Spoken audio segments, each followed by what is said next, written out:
Iran का मसला सिफारतकारी के जरिए हल करना मेरी तरजीह है। मैं कभी दहशतगर्दी की सरपरस्त को एटमी हथियार रखने की इजाज़त नहीं दे सकता। ईरान के मिसाइल यूरोपीय ममालिक और खित्ते में अमरीकी अड्डों के लिए खतरा हैं।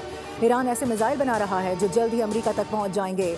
दूसरे सदारती दौर के पहले स्टेट ऑफ द यूनियन खिताब में सदर ट्रंप ने एक बार फिर दावा कर दिया कि गुज़िश्ता बरस ईरान की जौहरी तनसीबात पर किए गए अमरीकी हमलों ने मुबैना जौहरी हथियारों के प्रोग्राम को मुकम्मल तौर पर तबाह कर दिया था। हमने ही जनरल कासिम सुलेमानी को कत्ल किया। तेहरान ने यह वाज़ेह यकीन दहानी नहीं कराई कि वो जौहरी हथियार तैयार नहीं करेगा। ईरान को खबरदार किया था कि दोबारा जौहरी हथियार हासिल करने की कोशिश ना करें। हम आपसे सुनना चाहते हैं कि ईरान न्यूक्लियर हथियार अब नहीं बनाएगा। अमरीकी सदर का कहना था कि हम बज़ोर ताकत पर यकीन रखते हैं। टैरिफ की मदद से पाकिस्तान और भारत समेत 8 जंगें रुकवाईं। दोनों ममालिक के दरमियान जौहरी जंग छिड़ सकती थी। टैरिफ के बावजूद तमाम ममालिक अमरीका से डील्स बरकरार रखना चाहते हैं। वज़ीर आज़म पाकिस्तान ने मेरे लिए कहा कि मैंने 35 मिलियन लोगों की जानें बचाईं। वज़ीर आज़म पाकिस्तान ने कहा कि ट्रंप मुदाखलत ना करते तो लाखों लोग हलाक हो जाते। अमरीकी सदर डोनाल्ड ट्रंप का स्टेट ऑफ यूनियन से खिताब, कहा कि मैंने कंबोडिया, थाईलैंड जंग रुकवाई। इसराइल और ईरान के अलावा कोंगो और रवांडा की जंग भी मैंने रुकवाई। मैंने गजा की जंग रुकवाई है। जंग बंदी मुआहदे के तहत गजा से हर जिंदा यरगमाली को वापस ले आए। सदर ट्रंप ने टैरिफ के खिलाफ सुप्रीम कोर्ट के फैसले पर सख्त तनकीद की। कहा कि इस वक्त अमरीकी तारीख में सरहदी सूरत हाल सबसे ज़्यादा महफूज है और गुज़िश्ता 9 माह में कोई भी गैर कानूनी तारकीन वतन अमरीका में दाखिल नहीं हो सका है। गैर कानूनी महाजरीन को मुल्क से निकाला जा रहा है और हुकूमत नहीं चाहती कि गैर कानूनी इमिग्रेंट्स अमरीका में क़याम करें। सिफारतकारी नाकाम हुई तो ईरान के खिलाफ ताकत का ऑप्शन मौजूद है। तर्जुमान व्हाइट हाउस कैरोलिन लेविट के मुताबिक अमरीकी सदर डोनाल्ड ट्रंप की पहली तरजीह हमेशा सिफारतकारी रही है। ताहम कौमी मफादात के तहफ़्फ़ुज़ के लिए ताकत के इस्तेमाल का फैसला भी उनके इख्तियार में होता है। दूसरी जानिब अमरीकी महकमा खारजा के मुताबिक वज़ीर खारजा मार्को रूबियो आज कांग्रेस की अहम क़यादत को ईरान से मुतालिक ताज़ा तरीन सूरत हाल पर ब्रीफिंग देंगे, जहाँ खित्ते में बढ़ती कशीदगी और जौहरी प्रोग्राम के मामला ज़ेर बहस आएंगे। आलमी मालियाती फंड्स का जायजा मिशन तीसरे शशमाही जायजे के लिए इस्लामाबाद पहुंच गया है। जायजा मिशन 11 मार्च तक पाकिस्तान में क़याम करेगा। पहले मरहले में कराची और दूसरे मरहले में इस्लामाबाद में मुज़ाकरात होंगे। माली साल के पहले 6 माह की माशी कारकर्दगी का जायजा लिया जाएगा। आइंदा माली साल के बजट के बुनियादी खद्दोखाल, सूबाई और मजमूई मालियाती फ्रेमवर्क पर बात होगी। हुक्काम वज़ारत ख़ज़ाना के मुताबिक टैक्स रेवेन्यू के सिवा IMF के ज़्यादा अहदाफ पूरे किए जा चुके हैं। IMF से टैक्स हदफ में मज़ीद कमी की दरख्वास्त ज़ेर गौर है। IMF मिशन कर्ज प्रोग्राम के तहत जुलाई से दिसंबर माशी कारकर्दगी का जायजा लेगा। वज़ीर आज़म शहबाज शरीफ की कतर के अमीर शेख तमीम बिन हमद अल सानी से मुलाकात। नायब वज़ीर आज़म इसहाक डार और फील्ड मार्शल आसिम मुनीर भी शरीक थे। दोनों रहनुमाओं ने दो तरफ़ा ताल्लुकात के तमाम पहलुओं का जायजा लिया। अमीर कतर ने वज़ीर आज़म के दौरे की दावत भी कबूल कर ली। वज़ीर आज़म ने कतरी वज़ीर आज़म, नायब वज़ीर आज़म और वज़ीर दिफा से भी मुलाकातें की। ईरान और अफगानिस्तान की सूरत हाल पर भी तबादला ख्याल किया गया। वज़ीर आज़म ने दिफाई ताउन मज़ीद मजबूत बनाने और ताउन को वुसअत देने के लिए पाकिस्तान के अज़म को दोहरा दिया। वज़ीर आज़म की कतर के वज़ीर तिजारत डॉक्टर अहमद बिन मोहम्मद अल सैयद से भी मुलाकात हुई। पाकिस्तान की ज़राई मसनूआत, खाने पीने की अशिया की बरामदात को बढ़ाने की अहमियत पर जोर दिया गया। वज़ीर आज़म कतर का 2 रोज़ा दौरा मुकम्मल करके इस्लामाबाद पहुँच गए। वफाकी वज़ीर दाखिला मोहसिन नकवी की इटली के हम मनसब से मुलाकात। पाकिस्तान और इटली के दरमियान दाखिली सिक्योरिटी ताल्लुकात और गैर कानूनी इमिग्रेशन की रोकथाम के लिए इक़दाम का जायज़ा लिया गया। इंसदाद मंशियात और इंसानी स्मगलिंग और दहशतगर्दी के खिलाफ ताउन मज़ीद मौसर बनाने पर तबादला ख्याल हुआ। वज़ीर दाखिला मोहसिन नकवी के मुतालबे पर पाकिस्तानी डिप्लोमेटिक पासपोर्ट रखने वालों को इटली के वीज़े से इस्तिस्ना होगा। दोनों वज़राए दाखिला ने गैर कानूनी इमिग्रेशन और इंसानी स्मगलिंग की रोकथाम के लिए इक़दाम को सराहा। भक्कर में जाम शहादत नौश करने वाले 2 पुलिस एहलकारों की नमाज जनाजा पुलिस लाइन्स में अदा कर दी गई। दोनों एहलकारों को दाजल चेक पोस्ट पर इफ्तार के वक्त बुज़दिलाना हमले में शहीद किया गया था। वज़ीर आला पंजाब मरियम नवाज़ ने हमले की शदीद अल्फाज में मजम्मत की, ज़ख्मियों के बेहतरीन इलाज की हिदायत की और जल्द सेहतियाबी की दुआ भी की। IG पंजाब अब्दुल करीम ने फ़र्ज़ की राह में शहादत का रुतबा पाने वाले कांस्टेबल फ़हीम अब्बास और शहबाज मदनी की लाजवाल कुर्बानी को खिराज अक़ीदत पेश करते हुए सोगवार ख़ानदान से इजहार हमदर्दी और ताज़ियत का इजहार किया। तरक्की का रंग भी एक और मयार का ढंग भी एक। पंजाब में तामीराती बेतरतीबी का खात्मा। पंजाब की सड़कें, स्कूल, अस्पताल और बस स्टॉप अब ब्रांड पंजाब के सफ़ीर बनेंगे। वज़ीर आला पंजाब मरियम नवाज़ का सूबे भर में पहली मरतबा इंफ्रास्ट्रक्चर और डिज़ाइन स्टैंडर्डाइजेशन का फैसला। यकसा तरक्की और डिसिप्लिन के लिए one Punjab one standard policy अपनाने की मंजूरी दे दी। मरियम नवाज़ ने कहा कि लाहौर से राजनपुर तक हर गली सुघड़, हर शाहरा दीदा ज़ेब और हर इदारा नज़्म ज़ब्त का शाहकार होगा। इंफ्रास्ट्रक्चर और रोड्स फर्नीचर के यकसा डिज़ाइन शहर को जमालियाती तौर पर पुरकशिश बनाते हैं।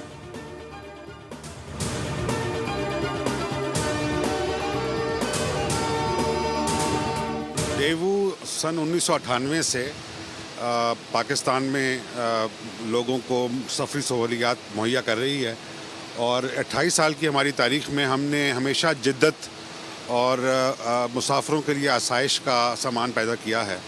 और ये आज से हम प्लैटिनम सर्विस का आगाज़ कर रहे हैं और ये प्लैटिनम सर्विस एक मज़ीद जिद्दत है, मज़ीद आसाइश है मुसाफिरों के लिए। लंबा सफ़र हो, थकन भी ना हो तो मुसाफिर को डबल मज़ा ही आ जाए। पाकिस्तान की नंबर 1 बस सर्विस डेवो अपने मुसाफिरों के लिए बेहतरीन सफरी सहूलियात ले आई। मुसाफिर अब थकावट से बचने के लिए मसाज और सीट्स पर सफ़र करेंगे। मुनफरिद सर्विस पर मुसाफिरों ने खुशी का भरपूर इजहार किया।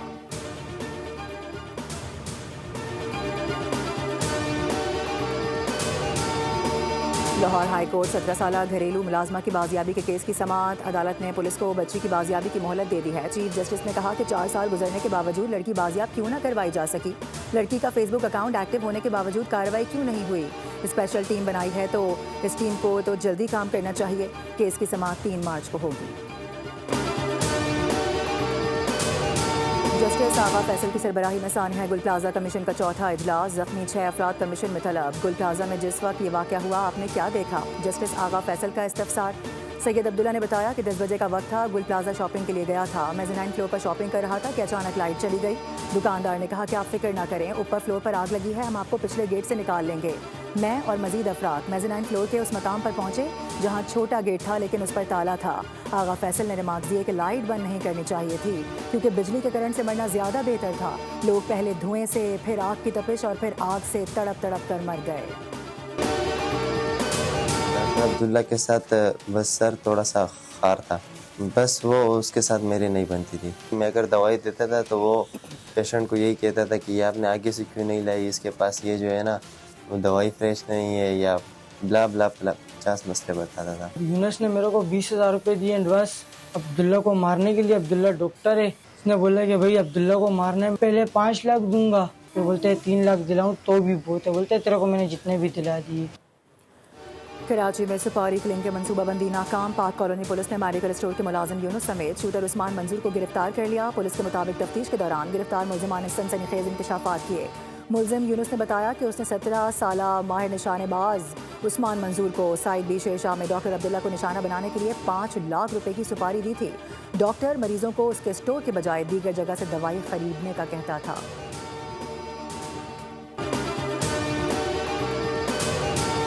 फाइल्स में नाम सामने आने पर नोबेल आलम कमेटी के साबिक चेयरमैन और नॉर्वे के साबिक वज़ीर आज़म थॉरबियन जैगलैंड की खुदकुशी की कोशिश। थॉरबियन जैगलैंड पर एप्स्टीन केस में संगीन करप्शन के इल्ज़ाम आयद किए गए थे।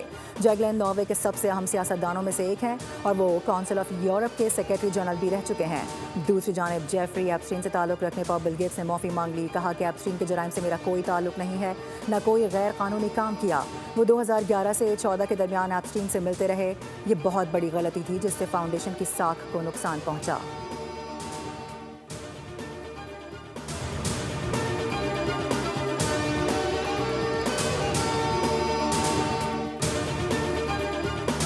शुमाल मशरक़ी अमरीका में आने वाले ताकतवर बर्फानी तूफ़ान ने निज़ाम ज़िंदगी दरहम बरहम कर दिया। तेज़ हवाओं और बर्फबारी से लाखों अफराद बिजली से महरूम। अमरीकी मीडिया के मुताबिक रियासत रोड आइलैंड में 3 फुट से ज़ायद बर्फबारी रिकॉर्ड की गई है जिसने कई दहाइयों का रिकॉर्ड तोड़ दिया है। न्यूयॉर्क सिटी के सेंट्रल पार्क में तकरीबन 20 इंच तक बर्फ रिकॉर्ड की गई। एविएशन हुकाम के मुताबिक मुल्क भर में 5600 से ज़ायद परवाज़ें मनसूख कर दी गई हैं जबकि मुतादिद हवाई अड्डों पर फ़्लाइट ऑपरेशन शदीद मुतासर है।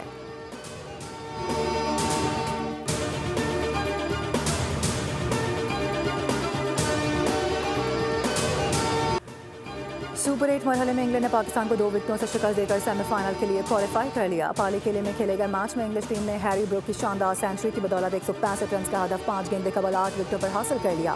ब्रूक ने 100 रन की इनिंग्स खेली। शाहीन शाह अफरीदी ने 4 शिकार किए। इससे कबल पाकिस्तान टीम मुकर्ररा ओवर्स में 9 विकेटों पर 164 रन ही बना सकी। साहबजादा फरहान 63 रन बनाकर नुमाया रहे। बाबर आजम और फ़खर जमान ने 25-25 रन की इनिंग्स खेली। शादाब ने 11 बॉल्स पर जारहाना 23 रन बनाए। इंग्लैंड के हाथों शिकस्त के बाद पाकिस्तान अगर मगर के चक्कर में फंस गया। कौमी टीम के सेमीफाइनल खेलने का इन्हिसार अब न्यूजीलैंड के मैचेस के नतीजे से जुड़ गया है। न्यूजीलैंड श्रीलंका और इंग्लैंड से अपने दोनों मैचेस हार जाता है तो पाकिस्तान को फाइनल 4 तक रसाई के लिए सिर्फ श्रीलंका से फतह दरकार होगी। अगर न्यूजीलैंड एक मैच हारता है तो फिर पाकिस्तान को रन रेट बेहतर करने के लिए श्रीलंका को बड़े मार्जिन से हराना होगा और अगर न्यूजीलैंड या श्रीलंका की टीम अपने दोनों मैचेस जीत लेती हैं तो पाकिस्तान सेमीफाइनल की दौड़ से बाहर हो जाएगा। ख्याल से ये उसकी लाइफ की सबसे अच्छी इनिंग्स होगी। क्रेडिट उसको जाता है प्रॉपर क्रिकेटिंग शॉट उसने खेले। विकेट इजी नहीं था, बाकी अगर उनके बैट्समैन देखे वो सारे स्ट्रगल कर रहे थे, लेकिन उसने कैप्टन नॉक्स खेल लिए तो उसको क्रेडिट जाना चाहिए। स्टिल टूर्नामेंट में कुछ भी हो सकता है। हमारी ये भी कोशिश ये है कि अगर हमें एक अपॉर्चुनिटी मिली तो उसको हम पहले तो ये मैच को जीतें, उसके हिसाब से हम देख लेंगे कि आई होप न्यूजीलैंड अपनी मैच हारे। अभी टूर्नामेंट से बाहर नहीं हुए हैं। श्रीलंका के खिलाफ मैच जीतना है, उसी पर फोकस है। कौमी फास्ट बॉलर शाहीन शाह अफरीदी की पाली किले में प्रेस टॉक। कहा कि हैरी ब्रुक ने जिंदगी की बेहतरीन इनिंग्स खेली। हमारी टीम ने कम स्कोर किया, 180 रन कम अज कम बनाने चाहिए थे। बड़ी पार्टनरशिप्स ना लग सकी। उन्होंने कहा कि हेड कोच का अपना माइंड सेट होता है, उन्हें पता है टीम को कैसे लेकर चलना है।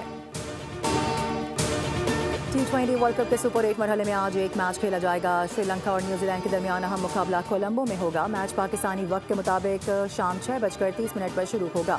न्यूजीलैंड की टीम 1 पॉइंट के साथ दूसरे नंबर पर है। न्यूजीलैंड का पाकिस्तान के खिलाफ पहला मैच बारिश की नज़र हुआ था। इंग्लैंड ने श्रीलंका के खिलाफ पहले मैच में 51 रन से कामयाबी हासिल की थी।